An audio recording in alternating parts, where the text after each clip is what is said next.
Hello friends, स्वागत है आपका अपने यूट्यूब चैनल अपना ह्यूमैनिटीज़ गुरु में। तो आज की इस पर्टिकुलर वीडियो में अपने कंप्लीट एक चैप्टर को कवर कर लेंगे और जिसका नाम है एंड ऑफ बाइपोलैरिटी। और आपको हर चीज़ समझ में आएगी और मैं प्रयास करूंगा कि लाइन टू लाइन ना बता के नोट्स आपके सामने होगा, मैं हेडिंग बोलूंगा और उस चीज़ को कंप्लीट एक्सप्लेन करूंगा ताकि लाइन टू लाइन बोलने से अपनी वीडियो की लेंथ एक्स्ट्रा ना बढ़े। तो चलो शुरू करते हैं अपनी वीडियो को। तो सबसे पहले जानते हैं कि ये जो एंड ऑफ बाइपोलैरिटी चैप्टर है ये कैसे नाम पड़ा होगा। तो हम सब जानते हैं कि सेकेंड वर्ल्ड वॉर हुआ, 1945 में ख़त्म हुआ। उसके बाद पूरी दुनिया के अंदर दो पावर बची जिसका नाम था यूएसएसआर और यूएसए। तो यूएसएसआर को अपने बोलते हैं ईस्टर्न ब्लॉक या सेकंड वर्ल्ड या यूएसएसआर ब्लॉक, और सेम वैसे ही अपने यूएसए को बोलते हैं फर्स्ट वर्ल्ड या क्या बोलते हैं कैपिटलिस्ट वर्ल्ड, या इसे बोलते हैं अपने यूएसए ब्लॉक। ठीक है, और ये कैपिटलिज्म आइडियोलॉजी के बेस पे था यूएसए, और जो यूएसएसआर था वो सोशलिज्म या कम्युनिस्ट आइडियोलॉजी के ऊपर बेस था। इस तरह से ये दो पावर बन जाती है। और ये जो बनती है तब उसके टाइम पे ही, उसी टाइम पे जो बर्लिन है उसको दो पार्ट में बांटती है, यानी कि जर्मनी डिवाइड हो जाता है और बर्लिन उसकी कैपिटल है। तो उस बिहाफ पे उसको डिवाइड करते हैं और वहाँ पे एक वॉल खड़ी करते हैं और वो वॉल लगभग 150 किलोमीटर की होती है।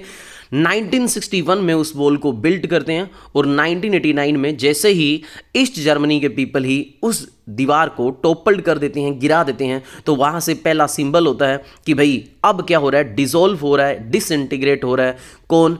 जो हमारा सेकेंड वर्ल्ड था, जो हमारा यूएसएसआर ब्लॉक था वो। और वहाँ से यूनिफिकेशन होने की शुरुआत होती है जर्मनी की, और डिसइंटीग्रेशन होता है हमारा, शुरुआत हो जाती है डिसइंटीग्रेट होने की। ये एक मार्क्ड होता है कि भाई यहाँ से डिसइंटीग्रेट हो रहा है हमारा यूएसएसआर। अब अपने पढ़ते हैं आगे की बात को कंप्लीट में। तो सबसे पहले जानते हैं कि ये डिसइंटीग्रेट क्यों हुआ। हम इस चैप्टर का नाम पढ़ते हैं एंड ऑफ बाइपोलैरिटी, तो ऐसा नाम क्यों पढ़ रहे हैं, आखिरकार क्यों डिसइंटीग्रेट हो रहा होगा ये यूएसएसआर। तो इसकी कुछ कमियां रही होगी, ये भी पढ़ेंगे। लेकिन कमियों को जानने से पहले ये बात करते हैं कि अगर इतनी तकड़ी पावर थी तभी तो पूरी दुनिया को ऐसे बोलते थे कि दो पावर में बंट गया। उस टाइम को बोलते थे कि ये बाइपोलैरिटी का टाइम आ गया है, यानी कि दो पोलर बन गए हैं। तो ऐसी क्या खास बात होती होगी सोवियत यूनियन में। तो शुरू करते हैं। पहली बात, क्या इसके फीचर्स क्या रहे होंगे। तो सोवियत यूनियन था वो सोशलिस्ट आइडियोलॉजी के ऊपर बेस्ड था, यानी कि सोशलिज्म के ऊपर बेस्ड था। 1917 के अंदर यहाँ पे एक रेवोल्यूशन आया था जिसको सोशलिस्ट रेवोल्यूशन कहते हैं, या इसे बोल्शेविक रेवोल्यूशन भी कहते हैं। 1917 में आया और इस आइडियोलॉजी से इन्होंने ये एक्सेप्ट करा कि हमें सोशलिज्म को अडॉप्ट करना और कैपिटलिज्म का अपोज करना है, यानी कि कहीं ना कहीं यूएसए की आइडियोलॉजी को ये अपोज कर रहे थे। ठीक है, अब आगे बढ़ते हैं। तो ये सोशलिज्म की जो आइडियोलॉजी थी ये कौन सी आइडियोलॉजी के ऊपर बेस्ड था? एग्लिटेरियन सोसाइटी का निर्माण करना, यानी कि इन्होंने ये कहा था कि हम ऐसी सोसाइटी बनाएंगे जहां पर इक्वालिटी होगी, जहां पर डिस्क्रिमिनेशन नहीं होगा, जहां पर हर चीज़ गवर्नमेंट की होगी और जहां पे प्राइवेटाइजेशन बिल्कुल नहीं होगा, और गवर्नमेंट हर चीज़ पे कंट्रोल करेगी और इक्वालिटी के बेसिस पे उसे बांटेगी। इस कॉन्सेप्ट पे ये आया था। तो सोवियत इकोनॉमी उस टाइम में इतनी डेवलप थी कि सिर्फ पूरी दुनिया में यूएसए को छोड़ के बाकी सभी से ये डेवलप थी। और इस सोवियत स्टेट के अंदर हर एक सिटीजन का मिनिमम स्टैंडर्ड ऑफ लिविंग भी डिसाइड किया हुआ था गवर्नमेंट के द्वारा। इसके अलावा गवर्नमेंट सब्सिडी प्रोवाइड करती थी, हेल्थ के ऊपर हो गया, एजुकेशन के ऊपर हो गया, चाइल्ड केयर के ऊपर हो गया, और वेलफेयर स्कीम्स भी गवर्नमेंट लॉन्च करती थी। और इसी सोवियत सिस्टम के अंदर इसका कॉम्प्लेक्स कम्युनिकेशन नेटवर्क था, यानी कि इसका नेटवर्क सिस्टम बड़ा आउटस्टैंडिंग था, इसका कम्युनिकेशन सिस्टम बहुत अच्छा था। इसके अंदर एनर्जी रिसोर्स बहुत बथेरे थे, जैसे ऑयल था, आयरन ओर था, स्टील था, मशीनरी प्रोडक्शन अच्छा था। इसके अंदर ट्रांसपोर्ट्स भी इसके रिमोट एरियाज में भी था, यानी कि इसके दूर दराज एरिया में भी ट्रांसपोर्टेशन की फैसिलिटी अच्छी थी, यानी कि आउटस्टैंडिंग लेवल का था भाई ये सोवियत सिस्टम। तो फिर ऐसा था तो फिर इसकी ये टूटा क्यों, तो वो कमियां भी अपने डिस्कशन करेंगे। और इसके पास डोमेस्टिक जो कंज्यूमर इंडस्ट्री थी वो भी बहुत बढ़िया थी, ये हर चीज़ को बनाती थी। जैसे आपके एनसीईआरटी की बुक में लिखा pin to car everything was produced in Soviet Union, लेकिन ये क्वालिटी में कहीं ना कहीं यूएसए से कम थी, बाकी बहुत अच्छी चीज़ें थी। ठीक है, वहाँ पे अनएम्प्लॉयमेंट नहीं था और वहाँ पे जो स्टेट ओनरशिप थी वही डोमिनेट करती थी, वहाँ पे टोटल कंट्रोल था वो किसका था? स्टेट का था। तो इस तरह से ये थे इसके फीचर्स। तो क्वेश्चन आता है इसके फीचर्स क्या, तो आप इसके फीचर्स बता सकते हो कि सोवियत यूनियन के फीचर्स क्या थे। ठीक है, फीचर्स कैरेक्टरिस्टिक्स क्या थी ये बता सकते हो। फिर इसकी लिमिटेशन क्या थी, वीकनेस क्या थी, जिनकी वजह से सोवियत यूनियन टूटा। अगर इतनी ज्यादा अच्छी कैरेक्टरिस्टिक्स थी तो भाई ये टूटता ही क्यों, कोई चीज कमी होगी तभी तो टूटा ना। तो इसकी कमियां पढ़ते हैं। तो इसकी कमियां थी, सबसे पहले बात करते हैं पॉलिटिकल लिमिटेशन क्या थी सोवियत यूनियन की। तो पॉलिटिकल लिमिटेशन की बात करें तो सोवियत यूनियन भाई बहुत ज्यादा ब्यूरोक्रेटिक और अथॉरिटेरियन बन गया, यानी कि यहां पे रूल रेगुलेशन बहुत ज्यादा थे। उन स्ट्रिक्ट रूल रेगुलेशन के अंदर लोगों को रहना पड़ता था, कोई इंसान के पास फ्रीडम नहीं थी, डेमोक्रेसी बिल्कुल खत्म हो चुकी थी। थी। और सबसे बड़ी बात तो ये है कि यहाँ पे फ्रीडम ऑफ स्पीच तक नहीं थी। लोग अपनी जो बातें हैं गवर्नमेंट के अगेंस्ट में, जो डिससेटिस्फैक्शन है उसको शो कैसे करते थे, वो जोक्स और कार्टून के थ्रू डिससेटिस्फैक्शन को शो करते थे, जैसे न्यूज़पेपर वगैरह में अपने देखते हैं ना आजकल भी गवर्नमेंट के अगेंस्ट में आते हैं, सेम वैसे। और सबसे बड़ी बात है कि इसके इंस्टीट्यूशन में रिफॉर्म की ज़रूरत थी और वो रिफॉर्म इन्होंने करा ही नहीं। और सबसे बड़ी बात है कि यहाँ पे वन पार्टी सिस्टम था, और वन पार्टी सिस्टम यहाँ पे एक ही थी, कम्युनिस्ट पार्टी थी जो सोवियत यूनियन की थी। वो एक पार्टी अलाउड थी, कोई और पार्टी थी नहीं। अगर और पार्टी नहीं है तो सोच के देखो, वही पार्टी बार बार आ रही है, तो डेमोक्रेसी तो कहीं लोगों के पास है ही नहीं। और जो इसके लीडर थे, जो लगभग 70 ईयर्स से ज़्यादा टाइम से रूल भी कर रहे थे, और वो लोग अकाउंटेबल नहीं थे, लोगों की नीड्स को, एस्पिरेशन को पूरा नहीं कर रहे थे। और ऐसे ये ग्रुप कितनी कंट्रीज़ का था, 15 कंट्रीज़ का ये ग्रुप था। लेकिन रियलिटी के अंदर वहाँ पे जो डोमिनेट कर रहे थे वो सिर्फ और सिर्फ रशिया डोमिनेट कर रही थी। और पार्टी ने कोई भी जो लोग थे ना, बाकी लोगों की जो नीड्स थी उनको फुलफिल नहीं किया। और जो बाकी कंट्रीज़ है वो अपने जो ओन अफेयर्स है, कल्चरल अफेयर्स है, उनको भी फ्रीली अपने सेलिब्रेट नहीं कर पा रही थी, बना नहीं पा रही थी अपने हिसाब से। क्यों? क्योंकि यहाँ पे रशिया डोमिनेट कर रहा था, ये इसकी कमी थी। 15 कंट्रीज़ का ग्रुप, लेकिन डोमिनेट कौन कर रहा है? अकेली रशिया। तो बाकी कंट्रीज की जो एस्पिरेशन है, बाकी कंट्रीज की जो कल्चरल अफेयर है, उनको क्या करा जा रहा है? नेग्लेक्ट करा जा रहा है। ये इसकी थी कमियां। तो ये इसकी थी वीकनेस। ये कौन सी पॉलिटिकल वीकनेस पड़ी है अभी अपनों ने। अब इकोनॉमिक लिमिटेशन अगर पड़े तो वो कौन सी थी भाई? सोवियत यूनियन ने आर्म्स वेपन तो बहुत लॉन्च करे, वो तो यूएसए के इक्वल रहा कि कल को भाई ये कोल्ड वॉर है, ये हॉट वॉर में ना तब्दील हो जाए, हमारे पास वेपन की कमी ना हो। लेकिन ये कहीं ना कहीं टेक्नोलॉजी, इंफ्रास्ट्रक्चर के मामले में बाद में पिछड़ता हुआ नजर आया, मतलब इसमें पीछे रह गया। इकोनॉमिक जो लोगों की एस्पिरेशन थी ना, वो सिटीजन की पूरी ये नहीं कर पाया। और सबसे बड़ी कमी इनकी ये होगी कि सोवियत यूनियन थोड़ा पहले ही, मतलब उसकी जो इकोनॉमिक क्राइसिस है वो आ रखा था, ऊपर से उसने 1979 में अफगानिस्तान के ऊपर इन्वेड कर दिया। और इस इन्वेड करने के बाद तो यहाँ पे इकोनॉमिक क्राइसिस बहुत ज़्यादा आ गया। इसके क्राइसिस आने से इनकी जो प्रोडक्टिविटी है वो डिक्लाइन होगी। वेजेस तो कंटिन्यूटी ग्रो हुआ, लेकिन प्रोडक्टिविटी उनकी कम होगी। और प्रोडक्टिविटी कम हो गई, टेक्नोलॉजी के मामले में पिछड़ गया वेस्ट के मामले से। और सबसे बड़ी बात यहाँ पे जो कंज्यूमर गुड्स है, यानी कि जो डोमेस्टिक गुड्स, खाने पीने की जो चीज़ें हैं ना यार, उनकी भी कमियाँ आ गई। अगर उनकी कमी आएगी तो सिंपल सी बात है, लोगों को तो तकलीफ होगी ना। और फूड्स को इनको इंपोर्ट करने लग गया था, फूड्स को इनको इंपोर्ट करना पड़ रहा था हर साल। और ये जो 1970s का जो टाइम पीरियड था, इसके अंदर इनकी इकोनॉमी एकदम स्टेगनेट, स्टेगनेट का मतलब होता है एकदम रुक जाना, एकदम आगे नहीं बढ़ पाना, बिल्कुल ही ऐसी इकोनॉमी इनकी हो गई थी। तो सोवियत इकोनॉमी ने अपने ज्यादा रिसोर्सेज कहां पे लगा दिए थे भाई? मिलिट्री वेपन के ऊपर, सैटेलाइट वगैरह लॉन्च करने के ऊपर लगा दिए थे। ठीक है, तो ऐसे ही कर आके इनकी इकोनॉमी होगी एकदम खराब। तो ये थे इनके इकोनॉमिक रीजन। तो इस कुछ एक ये थी उनकी कमी, जिसके कारण सोवियत यूनियन को डिसइंटीग्रेट होना पड़ा बाद में। अगर ये कमियां नहीं होती तो शायद सोवियत यूनियन डिसइंटीग्रेट नहीं होता, है ना। फिर होता ही क्यों? क्योंकि ऊपर अपने इसकी फीचर्स पड़े हैं। अगर इतने अच्छे फीचर्स थे तो फिर कुछ कमियां ना होती तो शायद ये डिसइंटीग्रेट नहीं होता। तो आगे बात करते हैं कि मिखेल गोर्बचेव का भी डिसइंटीग्रेट होने में कुछ कंट्रीब्यूशन था। वैसे जो आपने डिस्कशन कर रहे हैं कि मिखेल गोर्बचेव एंड डिसइंटीग्रेशन क्या था भी, जब मिखेल गोर्बचेव आए तो उसके बाद तो ये डिसइंटीग्रेट ही हो गया। तो ये कौन थे? मिखाइल गोर्बचेव या मिखेल गोर्बचेव, जैसा भी आपका प्रोनाउंसिएशन है। तो ये मिखाइल गोर्बचेव जनरल सेक्रेटरी बनते हैं सोवियत यूनियन के, जो हमारी कम्युनिस्ट पार्टी है उसके लास्ट में। सोवियत यूनियन के जनरल सेक्रेटरी कब बनते हैं? 1985 में बनते हैं। भाई मिखाइल गोर्बचेव या मिखेल गोर्बचेव ये अच्छे इंसान थे, ये चाहते थे कि सोवियत यूनियन में मैं रिफॉर्म लेके आऊं। रिफॉर्म लाने के लिए उन्होंने 2 पॉलिसी लेके आए थे, जिनका नीचे आपको नोट्स में वर्णन मिल जाएगा, डिस्क्रिप्शन मिल जाएगा। आप जैसे जैसे नोट्स पढ़ोगे ना, आपको डिस्क्राइब किए हुए वर्ड देख लोगे। ग्लास नोस्ट नाम की एक पॉलिसी, और एक लेके आता है प्री स्टोरिका नाम की पॉलिसी। भाई ग्लास कैसे होता है? आप ऐसे मानो, ग्लास कैसे होता है? ट्रांसपेरेंट होता है ना, ग्लास के आर पार अपने को दिख जाता है, कांच का ग्लास मान के चल रहा है। तो ऐसे ही इससे क्या होगा कि ग्लास नोस्ट वो पॉलिसी थी जिसमें ये ओपननेस चाहते थे, ट्रांसपेरेंसी चाहते थे। ये चाहते थे कि हम कोई भी काम गवर्नमेंट जो करे वो लोगों को पता चले, थोड़ा सा ओपननेस लेके, फ्रीडम लेके, इस तरह की पॉलिसी लेके।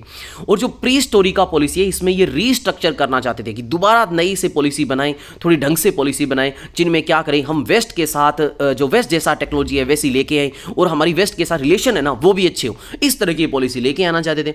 लेकिन हुआ क्या? ये तो अच्छी सोच कर रहे थे, लेकिन ऐसा हो नहीं पाया। ये इंप्रूवमेंट जो करना चाहते थे वैसा इंप्रूवमेंट हो नहीं पाया, क्योंकि लोगों ने विरोध करा कि भाई ये जो गोर्बचेव जो पॉलिसी लेके आ रहे हैं ना, ये रिफॉर्म बहुत फास्ट नहीं लेके आ रहे हैं, इनको और फास्ट किया जाए। और जो हार्ड कोर वहां की पार्टी के लीडर थे, उन्होंने कहा कि भाई ये रिफॉर्म गलत लेके आ रही है, बहुत ज्यादा फास्ट है। तो इस तरह से टग ऑफ वॉर की कंडीशन में फंस गए थे। तो इनके बारे में पूरा यहाँ पे डिस्क्रिप्शन डिस्क्रिप्शन मैंने डाल रखा है, पूरा लिखा हुआ है सब कुछ। और 1991 में जो पार्टी के, कम्युनिस्ट पार्टी के जो हार्डकोर लीडर थे, उन्होंने क्या करा, जो नहीं चाहते थे कि भाई हम जो प्रिविलेजेस इंजॉय कर रहे हैं ना वो हम इंजॉय करते रहे, ये रिफॉर्म लेके आ जाएगा तो हमें इंजॉय नहीं करने को मिलेगा। तो 1991 में इन्होंने एक कूप भेजकर इनको क्या कर दिया, हटवा दिया। यानी कि हटवाने का मतलब इनको अरेस्ट वगैरह करवा दिया होगा, किनको, जो हमारे मिखेल गोर्बाचेव थे। तो अब क्या हुआ, लेकिन जनता ने इस टाइम पीरियड के बीच में देख लिया कि भाई फ्रीडम मिलती है तो किस तरह से फ्रीडम होती है, डेमोक्रेसी कैसी लगती है। तो इसी बीच में जनता ने क्या करा, जनता के बीच में एक लीडर थे जिनके नाम थे बोरिस येल्टसिन। लीडर का नाम क्या है, बोरिस येल्टसिन। ये एक हीरो के तौर पे इमर्ज होते हैं जनता में, और इन्होंने डिमांड करी कि अब हमें क्या होना है, हर एक कंट्री को अलग होना है, हमें इंडिपेंडेंट चाहिए। तो जनता ने इनको क्या करा भाई, जनता ने इलेक्शन करवा के इनको जिता दिया और ये बन जाते हैं एक तरह से वहां के प्रेसिडेंट। तो यहां से प्रेसिडेंट बनने से क्या होता है, ये तो खत्म ही हो जाता है। कौन, सीपीआई जो कम्युनिस्ट पार्टी का रूल है वो तो खत्म हो जाता है, और वहां पे नए प्रेसिडेंट बनते हैं बोरिस येल्टसिन। तो ये बनने के बाद ये डिक्लेयर कर देते हैं कि भाई आज से क्या हो रहा है, ये सब कुछ अलग अलग हो रहा है। अलग अलग होने का मतलब है हर एक कंट्री अपनी इंडिपेंडेंट हो रही है। तो इस बीच में इंडिपेंडेंट कौन कौन सी कंट्री ने, मतलब इंडिपेंडेंट जो ज्यादा मांग रही थी, बेसिकली इंडिपेंडेंट हमेशा इस कंट्रीज के अंदर, इन 15 कंट्रीज के ग्रुप में, सोवियत यूनियन के ग्रुप में वो कंट्री ज्यादा मान रही थी जो यूरोप की थोड़ी सी प्रोस्पर कंट्री थी, क्योंकि उनको लग रहा था कि जो सेंट्रल एशियन की कंट्री है वो क्या है, इतनी प्रोस्पर नहीं है, वो वीक है, तो उनका बर्डन हम क्यों झेले। तो इसीलिए इनमें से कौन सी कंट्री, रशिया होगी, यूक्रेन होगी, बेलारस होगी, इन्होंने डिक्लेयर कर दिया कि हम क्या हो रहे हैं, इंडिपेंडेंट हो रहे हैं, अलग हो रहे हैं। तो सोवियत यूनियन दिसंबर 1991 के अंदर क्या हो जाता है, डिसॉल्व हो जाता है। और जैसे वैसे ये डिसॉल्व होता है तो एक बात ये भी याद रखना कि ईयू भी फाउंड हो जाता है 1992 के अंदर, जो अपने नेक्स्ट चैप्टर के अंदर पढ़ेंगे। तो यहाँ से कम्युनिस्ट पार्टी को बैन कर दिया जाता है। और अब क्या होता है भी, एक तरह से कैपिटलिज्म, डेमोक्रेसी अब आने शुरू हो गया। अब वो शुरू हुआ, वो अपनी जानेंगे कैसे। हालांकि जो सेंट्रल एशिया की कंट्री है वो बड़ी सरप्राइज होती है, वो नहीं जाना चाहती अलग से, क्योंकि वो उस टाइम में काफ़ी वीक थी, काफ़ी कमज़ोर थी वो। तो वो चाहती है कि मैं रशिया के साथ ही रहूँ। लेकिन क्या होता है कि यहाँ पे सारी कंट्रीज़ यही चाहते हैं कि अलग अलग हो जाए, तो बाद में सेंट्रल एशियन की कंट्रीज़ को भी अलग होना पड़ता है। और ये सारी कंट्री मिलकर CIS को फाउंड करती है, कॉमनवेल्थ ऑफ इंडिपेंडेंट स्टेट्स को फाउंड करती है। यानी कि हम सब मिलके क्या करेंगे, आपस में कुछ हद तक हम क्या करेंगे, एक दूसरे के साथ कोऑपरेट वगैरह करेंगे। इस तरह से ये बनती है। यहां पे क्या होता है कि जो जैसे डिसइंटीग्रेट होती है, तो सोवियत यूनियन, आपको पता है कि जो हमारा यूएन है उसके अंदर सिक्योरिटी काउंसिल का परमानेंट मेंबर होता है, तो उसकी जगह सीट ले लेता है रशिया, और जो भी उसकी जिम्मेदारी होती है वो रशिया अब संभालेगा, और बाकी सारी कंट्री क्या हो जाती है, अलग हो जाती है। तो अब बात करते हैं कि why did the Soviet union disintegrate. वैसे तो आपको पता चल ही गया कि उसकी वीकनेस थी, उसी के कारण तो डिसइंटीग्रेट हुआ होगा। लेकिन फिर भी अगर ये क्वेश्चन आ जाए कि लिमिटेशन क्या थी, तो लिमिटेशन ऊपर वाली आपको लिखनी है। अगर पूछ लिया जाए why did the Soviet union disintegrate, disintegrate हुआ क्यों, तो कुछ बातें आप वो लिख सकते हो, रट्टा कुछ मारना नहीं है। लेकिन अब आपको पूरा बातें एक्यूरेट में पता चल जाएगी कि कौन कौन से कारण थे जिनके कारण डिसइंटीग्रेट हुआ। सबसे पहले इकोनॉमिक स्टैग्नेंसी की बात करते हैं। तो भाई क्या हुआ था, इसके इकोनॉमिक इंस्टीट्यूशन क्या हो गए थे, बिल्कुल वीक हो गए थे। वो लोगों की एस्पिरेशन को पूरा नहीं कर पा रहे थे। इकोनॉमी इसकी एकदम क्या हो गई थी, स्टेगनेंट हो गई थी। जो कंज्यूमर गुड्स है उनकी भी क्या आ गई थी, शॉर्टेज आ गई थी। और पॉलिटिकल और एडमिनिस्ट्रेटिव कोज क्या थे, तो वो ये कारण थे कि इनकी पार्टी के जो रूलर थे वो 70 ईयर से ज्यादा रूल करते आ रहे थे, जो लीडर थे, लेकिन लोगों की अकाउंटेबल नहीं थे, लोगों के लिए, लोगों की नीड्स को पूरा नहीं कर रहे थे, लोगों की एस्पिरेशन को पूरा वो फुलफिल नहीं कर पा रहे थे। और खुद वो प्रिविलेजेस इंजॉय कर रहे थे। प्रिविलेजेस का मतलब होता है जो मन में चाहा वैसी लाइफ जी रहे थे, लेकिन लोगों के प्रति कोई अकाउंटेबल नहीं थे। तो इसीलिए कहीं ना कहीं वो जो है ना, मतलब लोगों का पार्टिसिपेशन नहीं होना, लोगों की नीड पूरा नहीं कर पाना, तो ये जो गवर्नमेंट है ना, ये पॉपुलर सपोर्ट को क्या कर रही थी, खो चुकी थी यहां से। फिर गोर्बाचेव ने जो रिफॉर्म करा वो भी एक रीजन माना जाता है, मैंने कहा ही था, क्योंकि गोर्बाचेव रिफॉर्म लेके आता है तो उसमें क्या होता है, लोगों को पता चल जाता है कि भाई हम वेस्ट कितनी हमसे आगे हैं। जबकि जो पहले के लीडर थे उन्होंने तो ये बता रखा था कि भाई वेस्ट तो हमसे पीछे है, हम तो बहुत आगे चल रहे हैं। और साथ ही साथ में वो डेमोक्रेसी और छूट देते हैं। तो इस कारण क्या होता है, लोग यहां से डिमांड कर देते हैं। हालांकि गोर्बाचेव के रिफॉर्म अच्छे होते हैं, वो मैंने बात आपको ऊपर बता दी है कि गोर्बाचेव चाहते हैं कि अब रिलेशन नॉर्मलाइज करेंगे वेस्ट के साथ। गोर्बाचेव जो रिफॉर्म लेके आते हैं उसमें क्या चाहते हैं कि हम इंफॉर्मेशन वगैरह टेक्नोलॉजी को बढ़ाएंगे, जैसा वेस्ट है वैसे करेंगे। साथ ही वो ओपननेस और प्री स्टोरी का नाम की जो 2 पॉलिसी लेके आते हैं वो इनमें लिखा हुआ है। तो इस कंडीशन में ये एक पॉलिसी का मतलब गोर्बाचेव की पॉलिसी है, वो भी एक डिसइंटीग्रेट होने के लिए जिम्मेदार है। इसके अलावा rise of nationalism and desire of sovereignty, मतलब इसके कुछ जो कंट्री थे, खासतौर से जो ईस्टर्न यूरोप की कंट्रीज थे, उनके अंदर नेशनलिज्म की फीलिंग आ गई। यानी कि उनके अंदर ये फीलिंग आ गई कि भी हमारा देश अलग से होना चाहिए, इंडिपेंडेंट होना चाहिए, हम किसी का पार्ट नहीं बनना चाहिए, हमारा जो कंट्री है वो खुद अपने आप रूल करे, इस तरह की फीलिंग आ गई। और खास तौर से वो रेवोल्यूशन कहां पे आया, तो इस्टोनिया, लतीविया, लिथुआनिया, यूक्रेन और जॉर्जिया जैसी कंट्री के अंदर आया। यहां पर डिससेटिस्फेक्शन हो गया। उन लोगों ने ये डिमांड करी कि हमें अलग होना है। और इनमें कुछ एक बाल्टिक कंट्रीज हैं, जो कौन सी होगी, बाल्टिक कंट्रीज जिन्होंने इनका साथ दिया, जिसके अलावा यूक्रेन, जॉर्जिया भी है बाल्टिक कंट्री का मतलब, इस्टोनिया, लिथुआनिया, लिथुआनिया वगैरह, ये जो बाल्टिक कंट्रीज जहाँ पे बाल्टिक सी पड़ता है, और रशिया वगैरह, इन्होंने डिमांड करी कि हमें एक अलग से कंट्री बनाना है, हमें किसी के अंदर नहीं रहना। और यहाँ पे सेंट्रल एशियन कंट्रीज है, वो भी कहीं ना कहीं एलिनेटेड फील करने लग गई थी शुरुआत में, आपको पता ही है, क्योंकि वो बैकवर्ड कंट्रीज थी। और कहीं ना कहीं उसके जो लोग हैं ना, वो अलग से पिछड़े हुए क्यों फील कर रहे थे, क्योंकि वो लग रहे थे कि भाई हम तो रशिया के साथ रहना चाहते हैं, लेकिन जो बाकी कंट्रीज़ हैं उन्होंने डिमांड करी कि हम इसको साथ क्यों रखें, क्योंकि इनको साथ रखने से इनका बर्डन बाकी कंट्रीज़ पे पड़ रहा था, तो खैर इसको भी अलग होना पड़ता है। तो ये कुछ एक रीज़न थे। अब ये रीज़न थे जिनके कारण ये डिसइंटीग्रेट होता है, ये आपको याद रखने हैं। आप कंफ्यूज नहीं हो ना, जो इसकी वीकनेस है ना वो भी इसके कारण है, चाहे चेक कर लो, अपनों ने कुछ पॉइंट वही पढ़े हैं, लगभग सेम ही बातें हैं। तो अगर आपने वीकनेस की पॉइंट लिख दिया ना, जैसे आपने ये लिख दिया कि डिसइंटीग्रेट इसलिए भी हुआ क्योंकि भाई वहाँ पे टोटल कंट्रोल था, वो किसका था, एक ही पार्टी का था, तो लोगों के पास कोई फ्रीडम नहीं थी, तो ये भी एक पॉइंट था। तो आप लिख सकते हो ये बात, कोई दिक्कत नहीं है, ऐसा कुछ रट्टा नहीं मारना कि भाई यही एकदम फिक्स पॉइंट है। भी जो कमियां हैं, कमियों के कारण ही तो जिम्मेदारी बनती है ना उस चीज के टूटने की, तो ऊपर जो लिमिटेशन पड़ी है ना, वो बातें आप लिख सकते हो, कोई घबराने की जरूरत नहीं है। आगे बात करते हैं कि जब ये डिसइंटीग्रेट हुआ तो इसके कॉन्सिक्वेंस क्या निकले, इसके क्या रिजल्ट निकले। भाई रिजल्ट ये निकला, सिंपल सी बात है कि कोल्ड वॉर खत्म हो गया। अब जो आर्म्स की जो लड़ाई है कि हमें ज्यादा से ज्यादा वेपन बनाने हैं, वो खत्म हो गई, टू सुपर पावर खत्म होगी, यहां से इमर्ज होती है मल्टी पोलर वर्ल्ड, और साथ ही साथ में यहां पे यूएसए की डोमिनेंस भी शुरुआत होती है। ठीक है, मिलिट्री अलायंस था वो अबॉलिश हो चुका है, पीस और सिक्योरिटी के लिए जो बनाया गया था बेसिकली। ठीक है, और पूरे वर्ल्ड के अंदर जो ये जो कॉन्फ्लिक्ट चल रहा था ना कहीं कोल्ड वॉर का, ये खत्म हो गया, सबसे बड़ी बात ये है। और यहाँ पे मल्टीपोलर सिस्टम आ गया, जिसमें कोई भी एक सिंगल पावर रूल नहीं करेगी, बहुत सारी पावर आएगी, जिनमें से नाम जैसी कंट्री है वो भी इमर्ज होने लग गया था। नाम यानी कि नॉन अलाइनमेंट मूवमेंट, इसके बारे में जब अपने एक चैप्टर में डिस्कशन करेंगे तो आएगी बात। यूएसए यहाँ पे सोल सुपर पावर बन जाता है, क्योंकि कहीं ना कहीं वो डोमिनेट करने लग जाता है, क्योंकि अब मल्टीपोलर तो खत्म हो गया, सॉरी बाइपोलर तो खत्म हो गया।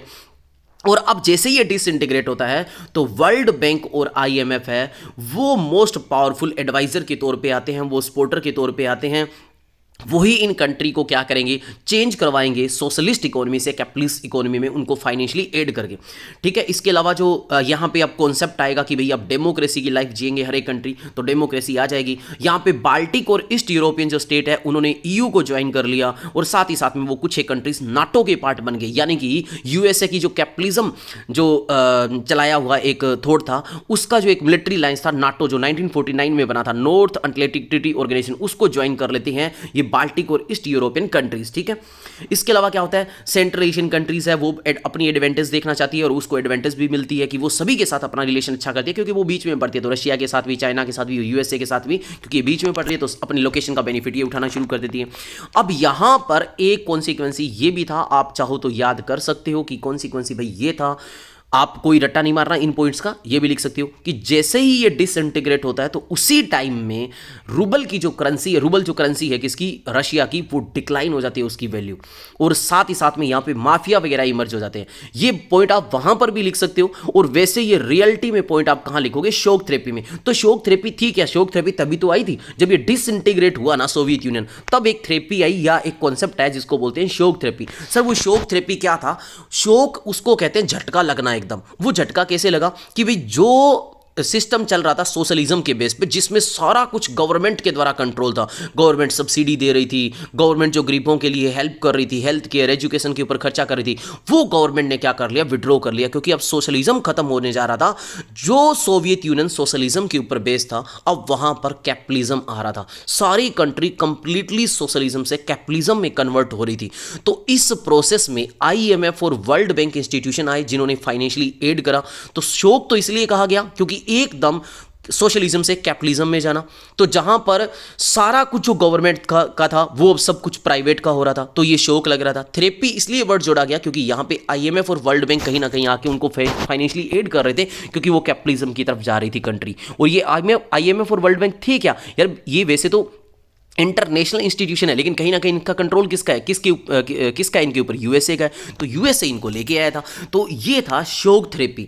ठीक है, अब शोक थेरेपी के कॉन्सिक्वेंसी क्या निकले, अब सुन के देखोगे तो वो सेम बातें हैं, यानी कि जो सोवियत यूनियन के डिसइंटीग्रेट होने के बाद में हुई, क्योंकि बाद में ही तो शोक थेरेपी आया था, जस्ट उसके बाद में, तो आप वहां पर भी ये पॉइंट लिख सकते हो। और शोक थेरेपी के कॉन्सिक्वेंसी पूछे तो जरूर लिखनी ये बातें, क्या कि भाई जो बड़ा इतना जो इंडस्ट्रियल सिस्टम था सोवियत यूनियन का, वो कोलैप्स हो जाता है, स्टेट कंट्रोल जो सिस्टम होता है वो खत्म हो जाता है, सारी चीज़ें अब प्राइवेटाइज होने जा रही है और 90% जो इनकी इंडस्ट्री है सोवियत यूनियन की, जो गवर्नमेंट कंट्रोल थी, उनको थ्रो अवे प्राइसेस पे यानी कि एकदम चीप रेट पे सेल कर दिया जाता है। और इसी कॉन्सेप्ट को the biggest garage sale of history भी कहते हैं इसे। और जो करेंसी है जो हमारी सोवियत यूनियन की, बेसिकली रशिया की, वो करेंसी डिक्लाइन हो जाती है उसकी वैल्यू, और यहाँ पर हर चीज़ का रेट बढ़ जाता है यानी कि इन्फ्लेशन आ जाता है, और ग्रोस डोमेस्टिक जो प्रोडक्शन है रशिया का वो डिक्लाइन हो जाता है, यानी कि यार पूरे देश की जीडीपी वो क्या हो जाती है, कम हो जाती है। और गवर्नमेंट जैसे ही सब्सिडी निकाल लेती है तो लोग पॉवर्टी में चले जाते हैं, क्योंकि बहुत सारे लोग ऐसे होते हैं जो सब्सिडी के ऊपर बेस्ड होते हैं। जैसे आज गवर्नमेंट ऐसे कहते हैं हमारी गवर्नमेंट की सारी चीज़ें प्राइवेट होगी तो गरीब लोगों का क्या होगा, ठीक है। और सोशल वेलफेयर की जो चीज़ें हैं वो गवर्नमेंट क्या कर लेती है, विड्रॉ कर लेती है। और यहाँ पे जो अकेडमिक और इंटेलेक्चुअल मेन पावर है, यानी कि जो पढ़े लिखे लोग हैं वो यहाँ से माइग्रेट करना शुरू कर देते हैं यूरोप की तरफ और दूसरी कंट्री की तरफ, और यहाँ पे माफिया इमर्ज हो जाता है। माफिया का मतलब जानते हो, गुंडा राज इमर्ज हो जाता है, ठीक है। तो ऐसी यहाँ पे एक्टिविटी होने लग जाती है। और जो जीडीपी थी 1999 के अंदर वो बहुत ज़्यादा डाउनफॉल देखा गया था 1989 के कंपैरेटिवली। और इन कंट्रीज़ ने अगर अपने आप में थोड़ा चेंज करना शुरू करा, सुधार करना शुरू करा, तो लगभग 2000 या 2001 के अंदर सुधार करना शुरू करा, यानी कि लगभग इनको एक डिकेड 10 साल लगे इनको अपने अंदर सुधार करने में। और वो सुधार कैसे करा, तो वो सुधार करना भी अगर आप जानो तो बहुत सारी कंट्रीज के अंदर इनके अंदर आप नेचुरल रिसोर्स जैसे ऑयल गैसेस है ये मिल गया, और कुछ कंट्री के अंदर अगर ये नहीं मिला तो उन्होंने अपने एरियाज को अगर रेंट पे दिया, मतलब वहां से पाइपलाइन वगैरह गुजारने का, तो इनसे उनको क्या मिला, पैसे मिले। तो यहां से इनकी इंप्रूवमेंट होनी शुरू हो जाती है। और जब ये सोशल मतलब ये जो शॉक थेरेपी आया था उस टाइम में जो रिच और पुअर के बीच में डिस्पैरिटीज है वो बहुत ज्यादा बढ़ गई थी, ठीक है। और ये कुछ ज़्यादा चीज़ें हुई, और ज़्यादातर जो कंट्रीज़ थे, जितने भी ये जो कंट्री थे यूएसएसआर से जो टूट के अलग हुए थे, इनके कॉन्स्टिट्यूशन को हरी भाई साहब ने लिखा, यानी कि हरी में लिखा गया, जल्दबाजी में लिखे गए कॉन्स्टिट्यूशन को। और अगर कॉन्स्टिट्यूशन को जल्दबाजी में लिखा जाएगा तो भाई पावर ढंग से नहीं दी जाएगी, किसी को पावर को बांटा नहीं जाएगा। तो यहाँ पे प्रेसिडेंट को पावर ज़्यादा दी गई कई सारी कंट्री में, जिनका एग्जाम्पल देखने को मिलता है कि तुर्कमेनिस्तान और उज्बेकिस्तान तो ऐसी कंट्री है जहाँ के प्राइम जो प्रेसिडेंट थे उन्होंने सबसे पहले अपने आप को 10 साल के लिए अपॉइंट करा, बाद में 10 साल के लिए और अपॉइंट कर लिया। सोच के देखो यार, प्रेसिडेंट ने 20 साल के लिए रूल करा, इतनी ज़्यादा पावर प्रेसिडेंट को दी गई। और यहाँ पे अपोजिशन पार्टी कोई अलाउड थी नहीं। और टेंशन और कॉन्फ्लिक्ट की बात करें कि इस एरिया में क्या टेंशन और कॉन्फ्लिक्ट हुई, तो वो लास्ट टॉपिक है मेनली। क्या कॉन्फ्लिक्ट होगी, सिंपल सी बात है, अगर कंट्री टूट के अलग होगी तो लड़ाई तो बनेगी ना। तो रशिया के दो पार्ट है, चेचन्या और डेगेस्तान, जिन्होंने डिमांड करी कि भाई हमें इंडिपेंडेंट कर दो, हमें अलग कर दो। तो यहाँ पे वायलेंट क्या हुआ भाई, लड़ाई हुई, यहाँ पे काफ़ी ज़्यादा लड़ाई हुई, जिनमें बहुत सारी जो इनोसेंट पीपल है वो मारे गए थे।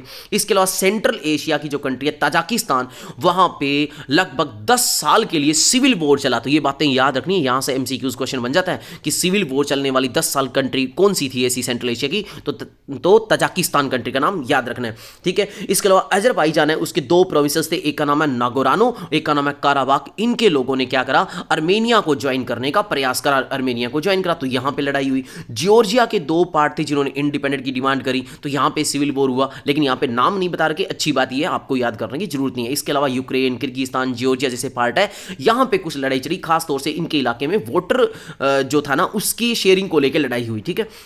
आगे बात करते हैं तो सेंट्रल एशिया की जो कंट्रीज़ है, इन्होंने अच्छी जो ये मतलब कैसे इन्होंने अपनी इनकम को बढ़ाया, तो वो आपको पता है ऑयल गैस वगैरह यहाँ से मिली, और यहाँ की इन कंट्रीज़ की जो लोकेशन है वो भी बीच में पड़ रही थी। इन्होंने सभी के साथ टाइज भी अच्छा रखा, और कुछ कंट्रीज़ के अंदर जो सेंट्रल एशियन की जो ये कंट्रीज़ है जिनके अंदर तेल वगैरह नहीं निकला ना, तो इन्होंने अपनी कंट्री के अंदर से पाइपलाइन गुजारने से पैसे कमाए। तो ऐसे इन्होंने अपने अंदर थोड़े रिफॉर्म करे। और बात करें इसके अलावा तो जो मैंने बताई दिया सेंट्रल एशियन की, तो सेंट्रल एशियन इसलिए बेनिफिट मिला कि 9/11 का जो अटैक हुआ था यूएसए में, उसके बाद से यूएसए ने चाहा कि भाई हम भी यहाँ पे कुछ अपना मिलिट्री बेस बनाएं, और ये पास में पड़ता है किसके, रशिया के। तो रशिया को बेनिफिट वैसे मिल ही रहा था, क्योंकि रशिया चाह रहा था कि मैं भी इसके साथ टाइज रखूं, क्योंकि यहाँ पे नेचुरल रिसोर्स का भरमार है, और चाइना भी इसके साथ टाइज रखता था। तो कहीं ना कहीं सेंट्रल एशिया को इस चीज़ का बेनिफिट मिला था, ठीक है। अब बात करते हैं चेकोस्लोवाकिया नाम की एक कंट्री थी जो एकदम पीसफुल तरीके से दो पार्ट में टूट गई, चेक और स्लोवाकिया, जो कि नोट्स में नहीं लिखा, बस सुन लेना आप। यूगोस्लाविया जो पार्ट था वहां पे ब्रूटल ब्रेकअप हुआ, वहां पे तो बहुत ज्यादा लड़ाई हुई। ये यूगोस्लाविया कई सारे पार्ट में टूट गया, ये टूटा क्रोएशिया, बोस्निया, स्लोवेनिया, हर्जेगोविना, इनमें टूट गया।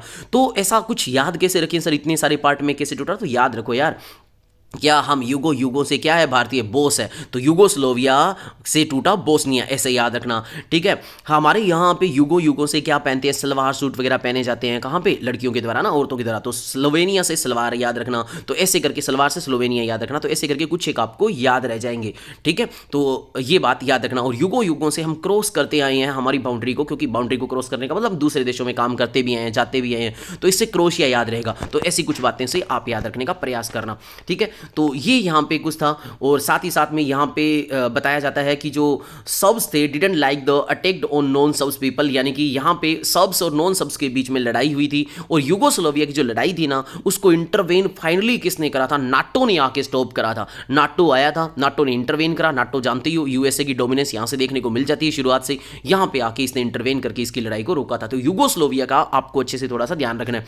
अब इंडिया का रिलेशन कैसा है पोस्ट कम्युनिस्ट कंट्री के साथ, तो इंडिया का रिलेशन सभी पोस्ट कम्युनिस्ट कंट्रीज के साथ अच्छा रिलेशन है। इंडिया का खास तौर से रशिया के साथ बात करें तो यहां से मैं लाइन नहीं पढ़ूंगा, वैसे ही बता देता हूं कि सिंपल सी बात है, इंडिया का रिलेशन रशिया के साथ तो इतना अच्छा है कि वहां पे राज कपूर अमिताभ बच्चन के नाम अपने परिवार के बच्चों के रखते हैं वहां पे रशिया जैसी कंट्री के अंदर। और आपको पता है 1971 में हमने ट्रीटी ऑफ फ्रेंडशिप साइन करी थी, तब से लेके ये रशिया हमारी हेल्प कर रहा है। जो 1971 का हमारा वॉर हुआ था पाकिस्तान में, उसने रशिया ने हमारी हेल्प करी थी। और हम भी रशिया के लिए इंपॉर्टेंट है। क्यों इंपॉर्टेंट है, क्योंकि हम उसका सबसे दूसरा बड़ा मतलब मार्केट है जो अपने अपने हथियार वगैरह बेचने का। और इसके अलावा 2001 में इंडो रशिया स्ट्रेटेजिक एग्रीमेंट के थ्रू हमने 80 बायलैटरल एग्रीमेंट साइन करे थे इंडिया और रशिया के बीच में। तो सोच सकते हो कितने अच्छा इनके बीच में बनती है आपस में। इसके अलावा इंडिया के साथ हमारा टाइज अच्छा होने से हमें कश्मीर इशू में मदद मिलती है, क्योंकि आपको पता है यार ये यूनाइटेड नेशन सिक्योरिटी काउंसिल में परमानेंट मेंबर है, तो वहाँ पर नाटो लगा देता है जब भी बात आती है हमारे लिए।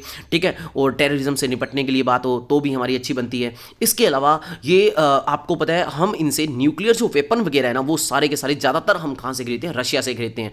और साथ ही साथ में हम रशिया के साथ कोऑपरेशन करने के साथ साथ कजाकिस्तान, तुर्कमेनिस्तान है, इनके साथ भी हम अच्छे से पार्टनरशिप कर रहे हैं, जिनसे हमें बेनिफिट मिल रहा है किसका, ऑयल वगैरह यहाँ से हम इंपोर्ट कर सकते हैं।